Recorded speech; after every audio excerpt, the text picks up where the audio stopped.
చాలా రోజుల కిందటి మాట. మస్తీపూర్ అనే గ్రామంలో ప్రజలందరూ చాలా ప్రేమగా సహాయ సహకారాలతో ఉండేవారు. ఇదైతే బానే ఉంది, కానీ వారికి ఒక చెడు అలవాటు ఉండేది. వారు వారి ఇంటి యొక్క చెత్త ఎక్కడంటే అక్కడే పడేసేవారు. అలా ఆ కారణం చేత ఎక్కడి నుంచి వచ్చాయో తెలియదు, కానీ కొన్ని ఎలుకలు ఆ ఊరిలోకి వచ్చాయి. ఆ ఎలుకల వల్ల ప్రజలందరూ గందరగోళంగా ఉంటున్నారు. ఆ గ్రామంలో హరియా అనే ఒక వ్యక్తి కూడా నివసించేవాడు. ఇది ఒకప్పటి మాట. హరియా ఒక రూమ్ లో గోధుమల సంచి ఉంచాడు. అతడు ఆ రూమ్ లోకి వెళ్లి చూసేసరికి షాక్ అయ్యాడు. దేవుడా, ఈ ఎలుకలని ఏం చెయ్యాలి? ఇది జీవితంలో చిచ్చు రేపుతున్నాయి. నా గోధుమలన్నీ సర్వనాశనం చేసేశాయి. నేను చాలా కష్టపడి ఈ గోధుమలు కొన్నాను. ఇప్పుడు నేను నా పిల్లలకి ఏం తినిపించాలి? దీనికి ఏదో ఒక పరిష్కారాన్ని మాత్రం ఆలోచించాల్సిందే. అక్కడే మూలకి ఒక కట్టె కనిపిస్తుంది. అది తీసుకుని హరియా ఎలుకలని కొట్టడానికి వెళ్తాడు.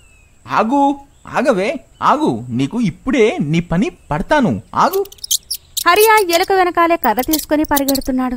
ఎలుక అలాగే ముందుకు వెళ్తుంది. హరియా దాని వెనక పరిగెడుతున్నాడు. అసలు ఆ ఎలుక చిక్కడం లేదు. హరియా దాని వెంట తిరిగి తిరిగి అలసిపోయి ఒక దగ్గర కింద కూర్చుంటాడు. తల పట్టుకుని బాధపడుతుంటాడు. ఇంతలో హరియా భార్య హరియా శబ్దం విని, అయ్యో ఏమైందండి అంత శబ్దం చేస్తున్నారు? దేవుడా, ఈ ఎలుకల దాడి ఎప్పుడు అంతమవుతుందో. మన నోటి దగ్గర తిండిని కూడా ఆ ఎలుకలు లాగేసుకుంటున్నాయి. మెల్లిమెల్లిగా ఆ గ్రామంలో ఎలుకల సంఖ్య పెరుగుతూ వచ్చింది. కొన్ని రోజుల్లో ఆ ఊర్లోని సర్పంచ్ కూతురి పెళ్లి వచ్చింది. పనులన్నీ చాలా భారీగా సాగుతున్నాయి.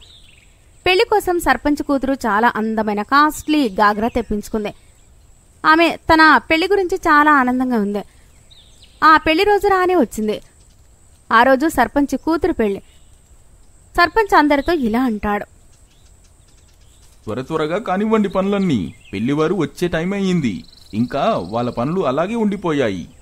ఇంకోటి, ఆ ఎలుకలపై ఒక కన్నేసి ఉంచండి. అది ఏదైనా పాడు చెయ్యొచ్చు.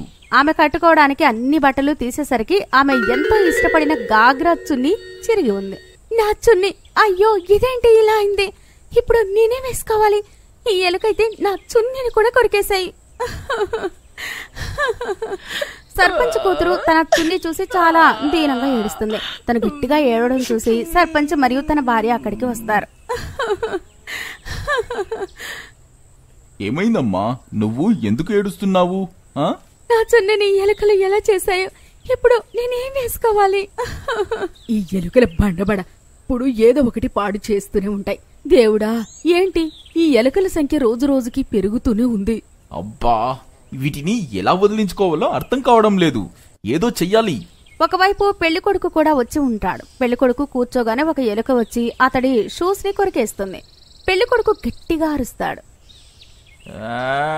దేవుడా, ఈ పాడు ఎలుకలు నా చెప్పులను కొరికేశాయిరా బాబూ.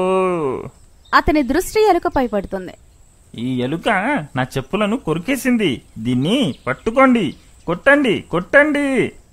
ఎలుక పెళ్లికొడుకు చెప్పులు కొరికి పారిపోతుంది. అప్పుడే ఒక వ్యక్తి సర్పంచ్ దగ్గరికి వచ్చి ఇలా అంటాడు, సర్పంచ్ గారు, ఈ ఎలుకలు తినడానికి చేసిన పదార్థాలన్నీ పాడు చేశాయి. అవి అలాంటి భోజనం తినవు, కానీ అంతా పాడు చేశాయి. ఇప్పుడు పెళ్లివారు వస్తే మనం వారికి ఏం పెట్టాలో ఏమో అర్థమైతలేదు. అబ్బా, ఈ ఎలుకలు ఒక్కో ప్లేస్ కూడా వదలడం లేదు. ప్రతి స్థలంలో ఇవే కనిపిస్తున్నాయి.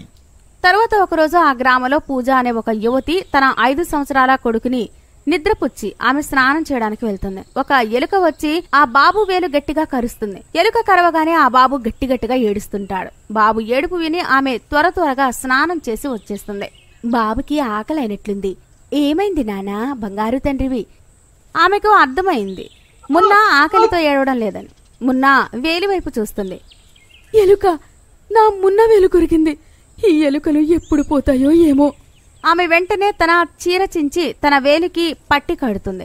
ఎలుకలు దారుణంగా రోజు రోజుకి పెరుగుతూనే ఉన్నాయి. ఎలుకలు ఒక్కోసారి ఇంట్లోని ధాన్యమంతా తినేస్తాయి, లేదంటే బట్టలన్నీ కొరికి పాడు చేస్తాయి. ఈ ఎలుకల చేష్టల వల్ల గ్రామస్తులందరూ చాలా కష్టాలు పడుతున్నారు.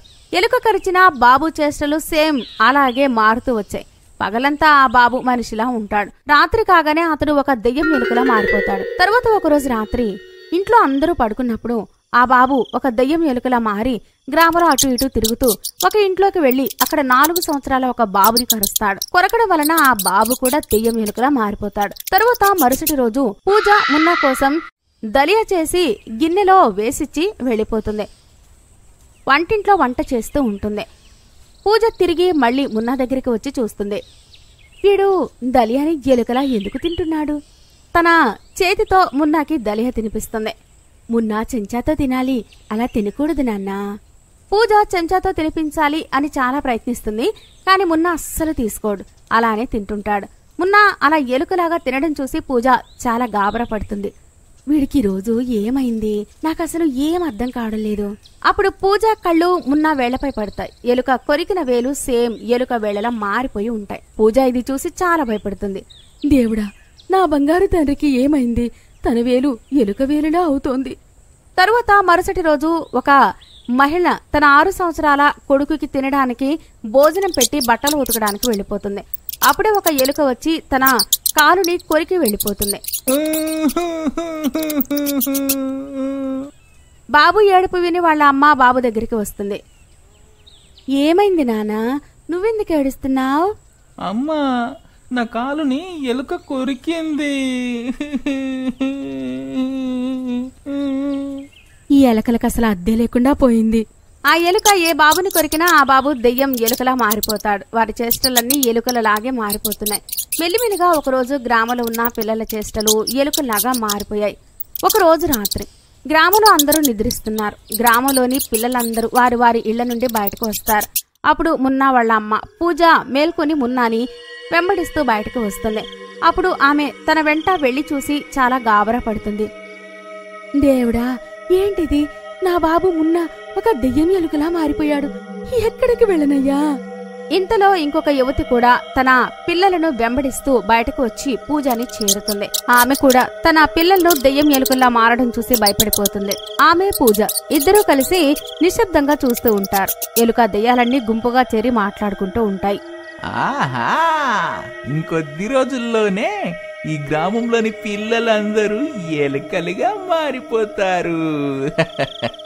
అవును, ఈ జనాలంతా మనల్ని దారుణంగా తిడుతూ కొడుతారు కదా. ఇప్పుడు తెలుస్తుంది, గ్రామంలోని పిల్లలందరూ దయ్యం ఎలుకలుగా మారితే అప్పుడు అర్థమైతుంది వారికి. మనం ఈ గ్రామంలోని పిల్లలందరినీ కరిచి అందరినీ దయ్యం ఎలుకలుగా మార్చేద్దాం. పదండి పదండి పదండి. ఈ దయ్యం ఎలుకల మాటలు విని పూజ మరియు రాణి చాలా భయపడిపోతారు. ఏం జరుగుతుందో ఏమో, ఈ దెయ్యం ఎలుకలు మామూలుగా లేవు. మన గ్రామం మొత్తం దెయ్యం ఎలుకలాగా తయారవుతుందేమో. మనం పూజారి గారి దగ్గరికి వెళ్దాం. అతను ఏదో ఒక ఉపాయం తప్పక చెప్తారు. అవును, పద. పూజ మరియు ఆ యువతి పూజారి గారి దగ్గరికి వెళ్లి దెయ్యం ఎలుకల చేష్టల గురించి వివరంగా చెప్తారు. మా పిల్లలు దెయ్యం ఎలుకలాగా మారారు. వారిని కాపాడండి, వారిని నయం చేయండి ప్లీజ్. పూజారి గారు కళ్ళు మూసుకుని తన మంత్రశక్తితో ఆ దెయ్యం ఎలుకల్ని పిలుస్తారు. మమ్మల్ని ఎందుకు పిలిచారు? పాపం, ఈ అమాయక పిల్లల్ని వదిలేయండి. వీరు మీకేం అపాయం తలపెట్టారని వీరిని ఇలా చేశారు? దెయ్యం ఎలుకలన్నీ ఒక్కొక్కరుగా ఇలా చెప్తారు. మేము వదిలిపెట్టము. మేము కూడా ఇలాగే అరుస్తూ ఏడుస్తూ అన్నాం, వదిలిపెట్టండి, మమ్మల్ని వదిలిపెట్టండి అని. కానీ వీళ్ళు వినకుండా మమ్మల్ని ఒక ఎలుకలు ఉండే ఒక గుహలో వేసి తాళం వేసేశారు. అక్కడ ఆ ఎలుకలన్నీ కలిసి మమ్మల్ని కొరికి కొరికి మా రక్తం పీల్చి తినేశాయి.